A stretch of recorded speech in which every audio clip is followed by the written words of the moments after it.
नेपाल इन दिनों एक बड़े बदलाव के दौर से गुजर रहा है। हाल ही में जेन ज़ी द्वारा शुरू किए गए विरोध प्रदर्शन के बाद देश की सियासत में भारी हलचल मची है। इसी कड़ी में एक महत्वपूर्ण निर्णय लिया गया है। नेपाल को अब एक अंतरिम प्रधानमंत्री मिलने वाली है और कहा जा रहा है कि इस रेस में सबसे आगे नाम पूर्व मुख्य न्यायाधीश सुशीला कार्की का है। इस निर्णय के बाद काठमांडू के मेयर बालेन्द्र शाह का एक फेसबुक पोस्ट सामने आया, जिसने देश भर में चर्चा को और तेज कर दिया। शाह ने इस पोस्ट में बताया कि उन्होंने प्रधानमंत्री बनने का प्रस्ताव स्वीकार क्यों नहीं किया और इस समय देश को किस दिशा में जाने की जरूरत है। बालेन्द्र शाह ने अपने पोस्ट में लिखा, प्रिय जेन ज़ी और सभी नेपालियों से मेरा अनुरोध है कि देश इस समय अभूतपूर्व स्थिति से गुजर रहा है। आप अब एक सुनहरे भविष्य की ओर कदम बढ़ा रहे हैं। कृपया इस समय घबराएं नहीं, धैर्य रखें।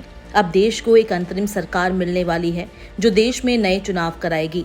इस अंतरिम सरकार का काम चुनाव कराना है और देश को एक नया जनादेश देना है।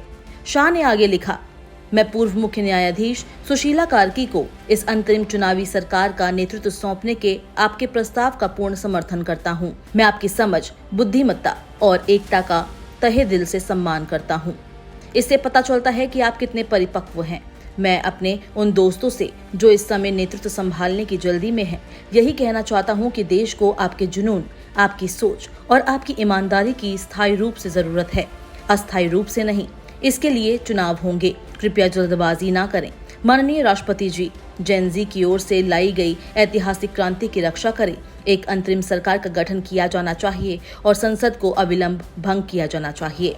उन्होंने ये भी स्पष्ट किया कि अब देश को एक ऐसी सरकार की जरूरत है जो तटस्थ होकर चुनाव संपन्न कराए और जनता को अपना नया नेतृत्व चुनने का अवसर दे।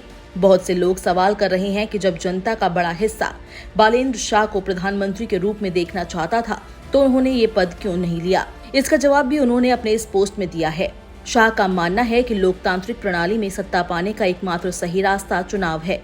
वे चाहते हैं कि जब वे सत्ता में आए तो वो जनमत के जरिए आए। इस बीच नेपाल की स्थिति काफी गंभीर बनी हुई है। सरकार ने पूरे देश में 12 सितंबर तक कर्फ्यू लागू कर दिया है। सेना ने मोर्चा संभाल लिया है और सड़कों पर गश्त तेज कर दी है।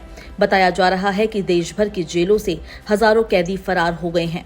काठमांडू एयरपोर्ट पर अब विशेष फ्लाइट्स शुरू हो गई है, लेकिन स्थिति अभी भी पूरी तरह सामान्य नहीं हुई है।